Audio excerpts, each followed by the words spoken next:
A'udzu billahi minasyaitonir rajim. Daraballahu mathalan lil ladzina kafaru imra'ata Nuhin wa imra'ata Lut. Kanata tahta 'abdaini min 'ibadina salihaini fakhanatahuma. Falam yughniya 'anhuma minallahi syai'a wa qila adkhulan nara ma'ad dakhilin. Wa daraballahu mathalan lil ladzina amanu imra'ata fir'aun idh qalat rabbi ibni li 'indaka baitan fil jannah wa najjini min fir'auna wa 'amali wa najjini minal qaumiz zalimin. Wa maryam ibnata imran allati ahsanat farjaha fanafakhna fihi min ruhina wa saddaqat bi kalimati rabbiha wa kutubi wa kanat minal qanitin. 3 ayat terakhir surat At-Tahrim ini landasan untuk membahas tarbiyah dzatiyah. Dan Allah memberi perumpamaan dalam Al-Quran sebaik-baik perumpamaan. Ayat pertama dari 3 ayat terakhir, Daraballahu mathalan lilladzina kafaru imra'ata Daraballahu mathalan lilladzina kafaru imra'ata Nuhin wa imra'ata Lut. Allah memberi perumpamaan, simbol bagi orang-orang kafir itu adalah istri Nabi Nuh dan istri Nabi Lut. Suatu hal yang sangat kontras. Biasanya istri para nabi adalah berada pada tingkat kemuliaan yang tertinggi. Namun ternyata Allah memberi perumpamaan di sini berkaitan dengan simbol bagi kekufuran adalah istri Nabi Nuh dengan istri Nabi Lut. Allah gambarkan, kanata tahta 'abdaini min 'ibadina salihaini. Dua-duanya, istri Nabi Nuh, istri Nabi Lut, tahta 'abdaini min 'ibadina salihain, berada di bawah penjagaan 2 orang hamba yang saleh, yaitu Nabi Nuh dengan Nabi Lut. Ternyata keberadaannya berada di bawah penjagaan 2 orang nabi tidak memberi manfaat kepada 2 orang istri tersebut. Dan yang menjadi kata kunci kenapa 2 orang istri nabi ternyata tidak berada dalam kemuliaan, fakhanatahuma. Kedua istri tadi mengkhianati risalah suaminya. Maka sifat khianat akan membawa kepada kehancuran. Fakhanatahuma falam yughniya anhuma minallahi syai'a. Kedudukannya istri Nabi Nuh dengan istri Nabi Lut berada di bawah penjagaan suami yang saleh, ternyata tidak berguna sedikit pun juga. Fakhanatahuma falam yughni anhuma minallahi syai'a wa qila dukhulan nar ma'ad dakhilin. Dan dikatakan kepada keduanya, masuklah kalian berdua ke dalam neraka bersama orang yang masuk. Bayangkan, lingkungan mana lagi yang lebih baik daripada lingkungan keluarga Nabi? Akan tetapi ketika tarbiyah dzatiyah, ketika pola pendidikan diri tidak kuat, maka lingkungan yang baik tidak akan memberi pengaruh sedikit pun juga. Ketika dari dalamnya kita tidak berupaya untuk memperbaiki diri dan untuk meningkatkan diri, maka lingkungan yang baik sekalipun tidak akan bermanfaat. Maka disinilah kemudian contoh kedua datang kepada kita sebaik-baik contoh. Wa daraballahu mathalan lil ladzina amanu imra'ata fir'aun. Allah menjadikan perumpamaan bagi orang-orang beriman adalah istrinya Firaun. Kontras. Patutnya simbol keimanan adalah 2 orang istri Nabi, simbol kekufuran adalah istri daripada taghut, istri daripada seseorang yang melampaui batas, istri daripada seseorang yang sangat zalim. Namun ternyata tidak. Allah puji Asiyah istri Fir'aun, dan beliau termasuk satu di antara 3 wanita sempurna. Wa daraballahu mathalan lilladzina amanu imra'ata fir'aun. Apa kelebihannya? Kelebihannya ada pada ayat tersebut. Idz qala rabbi ibni li 'indaka baitan fil jannah. Ketika Asiyah berdoa, ya Allah, bangunkanlah untukku istana di surga. Obsesi dirinya yang sangat tinggi mengalahkan segala kelemahan diri. Visi misinya yang sangat luar biasa membuat beliau melupakan segala keterbatasan lingkungan yang ada. Maka jangan sampai kita kalah sebelum bertanding. Jangan sampai dalam hidup ini kita tidak pernah mempunyai visi yang sangat tinggi, sehingga ketika ada tantangan sekecil apapun membuat kita kemudian luruh dan runtuh. Ikhwah fillah rahimakumullah.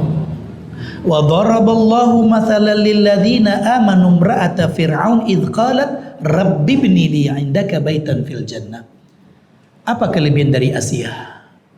Obsesi dirinya sangat tinggi, sehingga dengan keterbatasannya, dengan segala kondisi lingkungannya, tidak membuat beliau menyerah untuk berdoa kepada Allah. Bukan hanya sekedar ingin masuk surga, tapi ingin mendapatkan surga yang paling tinggi. Bukan hanya sekedar ingin masuk surga, tapi ingin dibangunkan istana di surga. Maka wajar anak orang tua kita dahulu sering memberi nasihat kepada kita.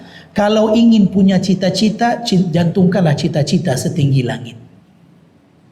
Jangan sampai niat kita, keinginan kita sangat sederhana sehingga tenaga kita gak pernah keluar maksimal. Kalau ada di antara ikhwah dan akhwat ingin mendapatkan sesuatu yang tinggi, maka gantungkanlah cita-cita itu tinggi. Sebab orang yang tidak mengenal ketinggian, maka dia tidak pernah mengenal arti usaha yang maksimal. Maka Rasulullah SAW mengingatkan kepada kita, Iza sa'altallaha fas'alillaha jannatal firdaus. Jika engkau berdoa kepada Allah minta surga, maka mintalah surga yang paling tinggi, yaitu surga al-firdaus.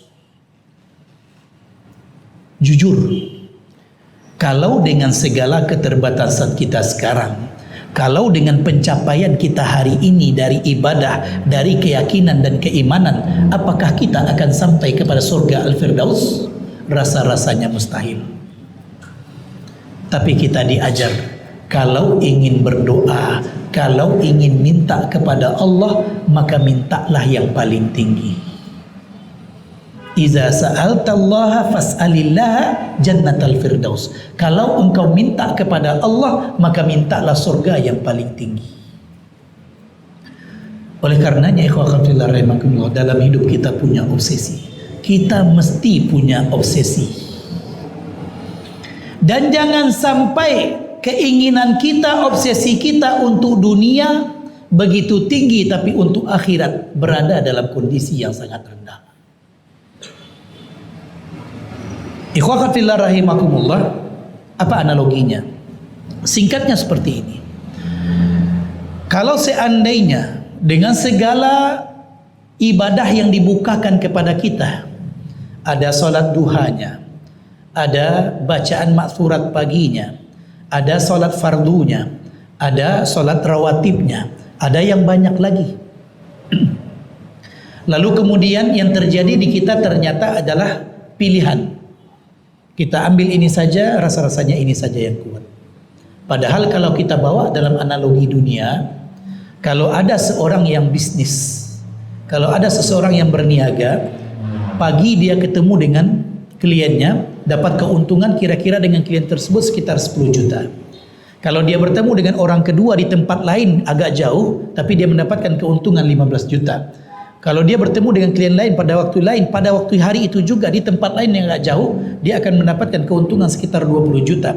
Kalau malam dia pergunakan juga untuk mendapatkan keuntungan sekitar 25 juta. Apakah yang terjadi adalah pilihan atau keempat-empatnya ingin untuk diraup bersama?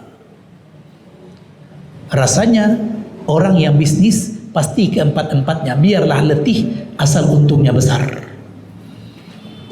Kalau dalam masalah akhirat kita tidak mempunyai obsesi yang tinggi, maka biasanya yang terjadi adalah jangankan keempat-empatnya, satu saja mungkin tidak akan kita lakukan. Oleh karenanya jangan sampai obsesi kita untuk akhirat bahkan lebih rendah daripada obsesi kita daripada dunia. Kalaulah kita mempunyai obsesi yang sama saja, maka banyak kenikmatan yang akan kita peroleh, banyak keuntungan yang akan kita dapatkan. Namun kalau obsesinya ternyata rendah, bukan kenikmatan dan ketinggian dan kemuliaan yang kita dapatkan, bahkan justru sebaliknya. Kita rela hanya dengan yang biasa-biasa saja. Bahkan kita rela selalu menjadi pecundang dalam kehidupan. Oleh karenanya ikhwah fillah rahimakumullah, inilah kelebihan Asiyah istri Fir'aun. Walaupun lingkungannya tidak mendukungnya, walaupun kondisinya tidak mendukungnya, namun tetap orang yang mempunyai ketinggian tetap akan berusaha untuk tinggi. Maka kita akan dapatkan beliau dipuji oleh Allah Subhanahu wa taala, pujian abadi yang selalu dibaca oleh umat Nabi Muhammad sallallahu alaihi wasallam yang lewat dalam surat At-Tahrim. Wa daraballahu mathalan lil ladzina amanu imra'ata fir'aun idz qalat rabbi ibni li 'indaka baitan fil jannah wa najjini min fir'auna wa 'amalihi wa najjini minal qaumiz zalimin. Maka bagi kita yang kadang-kadang sering alfa, yang kadang-kadang alfa atau sering bersifat lupa, kalaulah tidak ada obsesi keluar dari maksiat yang kita lakukan, maka biasanya kita akan jatuh ke lubang maksiat yang sama. Kalaulah dalam diri kita tidak muncul keinginan untuk tetap menjadi orang terbaik, untuk tetap menjadi orang yang tinggi dalam kehidupan ini, maka kita akan disibukkan dengan hal-hal kecil terus. Maka kita akan dihadapkan pada maksiat yang sama. Kadang-kadang kita hanya pandai kemudian mengatakan kata-kata yang menunjukkan kesedihan, namun kita tidak mampu bangkit daripada kealfaan dan kesilafan yang kita lakukan. Apa masalah puncaknya? Masalah puncaknya adalah karena kita tidak pernah mempunyai keinginan untuk menjadi yang tinggi, maka kita sering disibukkan dengan hal-hal yang rendah. Cobalah lihat dalam kehidupan kita, orang-orang yang mempunyai keinginan yang sangat tinggi, maka dia tidak akan peduli dengan hal-hal kecil dan dia akan peduli dengan hal-hal yang besar dalam kehidupannya. Tapi orang-orang yang mempunyai keinginan yang rendah, maka dia akan sering disibukkan dengan hal-hal kecil dalam kehidupannya. Oleh karenanya ikhwah fillah rahimakumullah, tarbiyah dzatiyah adalah cara kita mendidik diri kita sendiri. Bagaimana upaya kita dalam mendidik diri kita sendiri? Kalaulah ada hal yang mesti kita lakukan untuk peningkatan diri, maka paksalah diri untuk melakukannya, karena setelah terbiasa, paksaan awal yang kita lakukan tidak akan pernah menjadi sesuatu yang berat. Kalau kita sudah biasa melakukan sesuatu, nggak akan pernah merasa berat. Yang awal yang biasa akan rasanya berat. Cobalah lihat, ikhwah fillah rahimakumullah, kalau kita sudah terbiasa melakukan sesuatu, nggak akan pernah merasa berat. Tapi awal ketika kita akan melakukannya, maka dia akan menjadi sesuatu yang berat. Dan mari kita lihat ayat terakhir yang terdapat dalam surat At-Tahrim. Kelebihan Asiyah ada pada obsesinya, tapi kelebihan Maryam binti Imran ada pada penjagaan kehormatan diri. Wa Maryam ibnata Imran allati ahsanat farjaha. Dan Maryam binti Imran yang menjaga kehormatan dirinya. Maka bagi laki-laki jagalah kehormatan diri, dan bagi wanita jagalah kehormatan diri. Jangan sampai maksiat menjerumuskan kita. Jangan sampai sesuatu yang Allah murkai lalu kita lakukan, maka bukan hanya penduduk langit yang marah, bahkan penduduk bumi pun enggan untuk berdekatan dengan kita. Oleh karenanya ikhwah fillah rahimakumullah, gambaran di sini adalah wa Maryam ibnata Imran allati ahsanat farjah. keutamaan Maryam binti Imran disebutkan dalam ayat ini, sebab beliau dikenal sejak lahirnya sampai usia dewasanya tidak pernah mendekati laki-laki. Maka beliau digelari dengan Al-Batul, wanita yang pandai menjaga kehormatan diri, wanita perawan yang pandai menjaga kehormatan diri. Jangan sampai akhwat yang sudah dibentuk dengan pemahaman Islam lalu berhadapan dengan lawan jenis seakan-akan nilai tarbiyah tidak tergambar dalam kehidupan nyatanya. Jangan sampai ikhwah yang sudah dibentuk dengan pemahaman Islam lalu pemahaman Islamnya tidak membuat dia kemudian menjaga dirinya daripada interaksi dengan lawan jenisnya. Sebab kenapa? Inilah aturan agama yang mengatur kita. Ikhwah fillah rahimakumullah.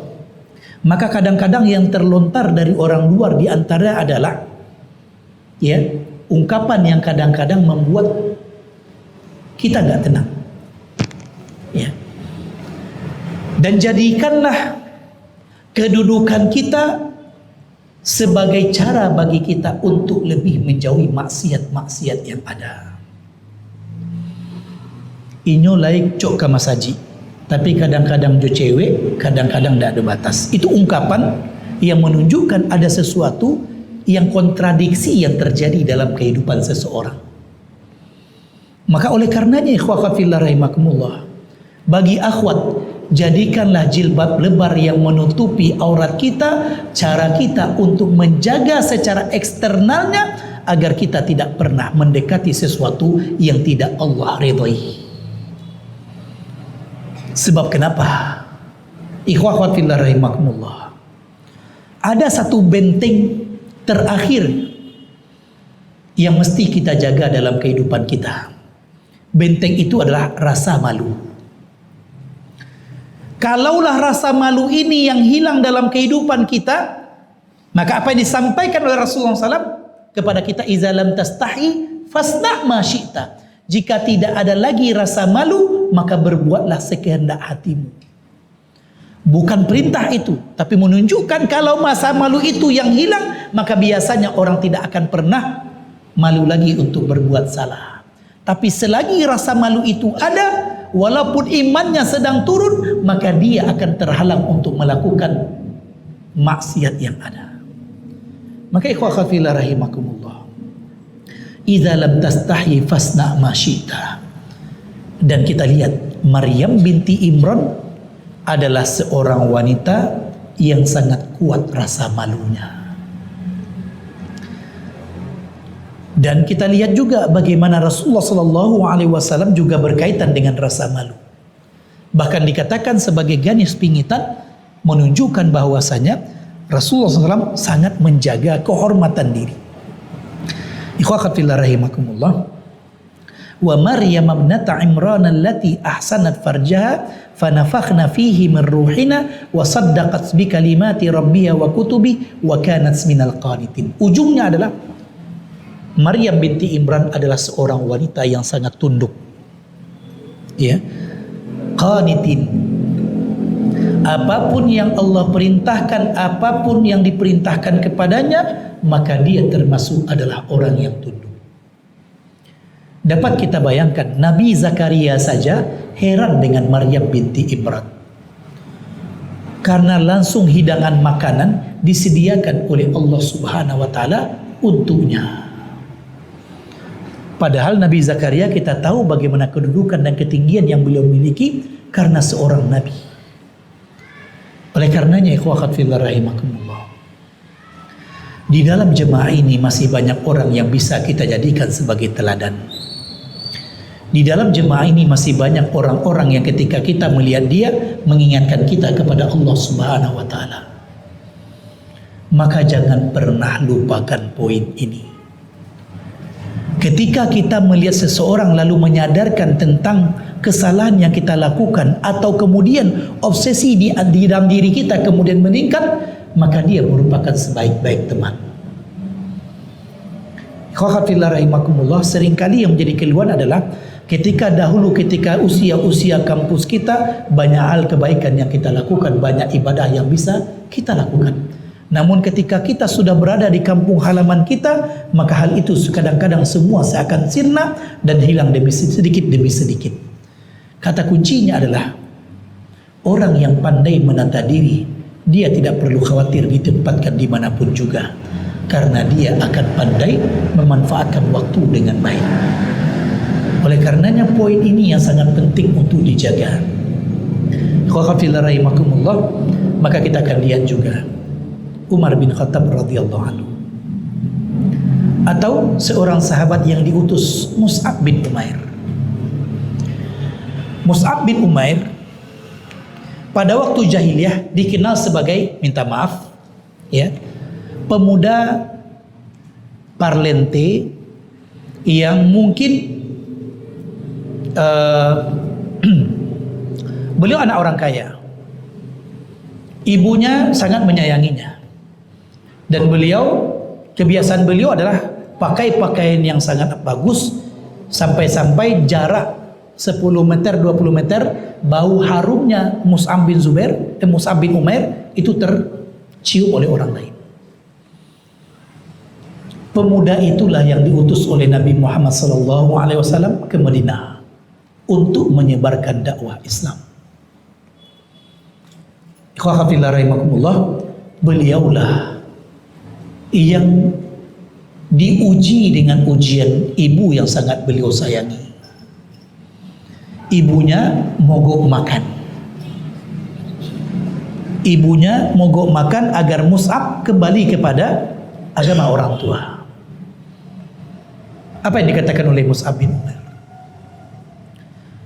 Wahai ibu, tidak ada seorang pun di Mekah yang tidak tahu aku adalah anak yang paling berbakti kepada kedua orang tua, terutama ibu.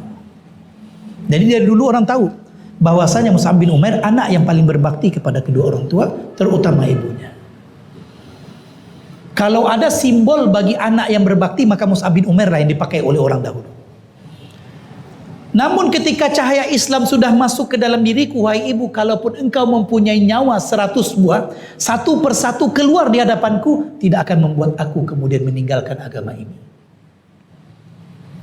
Maka inilah tarbiyah dzatiyah yang membuat kita tidak imma'ah, tidak ikut-ikutan, tapi mempunyai prinsip dalam hidup. Kalau kita hanya ikut-ikutan, ketika orang baik kita baik, ketika orang lain tidak baik, maka kita akan ikut dengan ketidakbaikannya. Tapi bagi orang yang mempunyai prinsip, bagi orang yang menata kehidupannya, kalaupun orang baik, dia juga akan baik. Kalaupun orang tidak baik, dia akan tetap menjadi orang baik. Dan ketika beliau dimakamkan, ketika beliau meninggal, semua sahabat tertegun.